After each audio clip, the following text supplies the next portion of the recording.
আসসালামু আলাইকুম সবাইকে।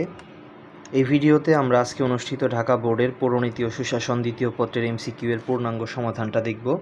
তোমরা আমার সাথে একটু মিলিয়ে নিতে পারো কার কতগুলোর মতো এমসিকিউ হয়েছে। তো আমার হাতে যে প্রশ্ন এটা হচ্ছে খ সেট, এবং কোনো প্রশ্নের উত্তর যদি তোমার কাছে কনফিউজিং মনে হয় তোমরা বইয়ের রেফারেন্সে একটু ঠিক করে নিও, দুই একটা প্রশ্নের উত্তর ভুল থাকতে পারে। তো একের অ্যান্সার হচ্ছে কৃষকদের ঋণ ভার লাঘব করা, দুইয়ের অ্যান্সার হচ্ছে 1937, তিনের অ্যান্সার দ্বিজাতি তত্ত্ব, চারের অ্যান্সার এ কে ফজলুল হক, পাঁচের অ্যান্সার হোসেন শহীদ সোহরাওয়ার্দী, ছয়ের অ্যান্সার হচ্ছে 1 ও 2, সাতের অ্যান্সার দুটি,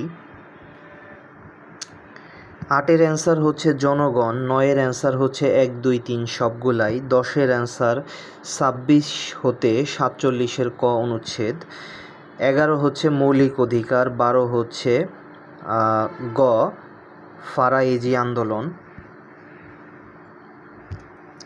13 হচ্ছে 1, 2, 3 সবগুলাই, 14 হচ্ছে 23শে ফেব্রুয়ারি 2004, 15-এর অ্যান্সার অধ্যাপক আবুল কাশেম, 16-এর অ্যান্সার 3 ডিসেম্বর, 17-এর অ্যান্সারটা এইখানে ব্যাখ্যাটা তোমরা একটু দেখে নাও, সঠিক অ্যান্সারটা এইখানে নাই।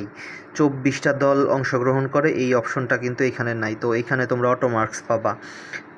18-এর অ্যান্সার হচ্ছে অ্যাটর্নি জেনারেল, 19-এর অ্যান্সার রাষ্ট্রপতি, 20-এর অ্যান্সার 23শে মার্চ 1972, 21-এর অ্যান্সার দুর্নীতির প্রসার, 22-এর অ্যান্সার 1, 2, 3 সবগুলাই, 23-এর অ্যান্সার রবার্ট ক্লাইভ, 24-এর অ্যান্সার অ্যান্ড্রু ফ্রেজার, 25-এর answer British East India company, 26-এর অ্যান্সার 1765 সালে, 27-এর অ্যান্সার উত্তর পশ্চিম ও পূর্বাঞ্চল, 28-এর অ্যান্সার ব্রিটিশ শাসন দীর্ঘস্থায়ী করা, 29-এর অ্যান্সার 2 ও 3, 30-এর অ্যান্সার প্রশাসনিক।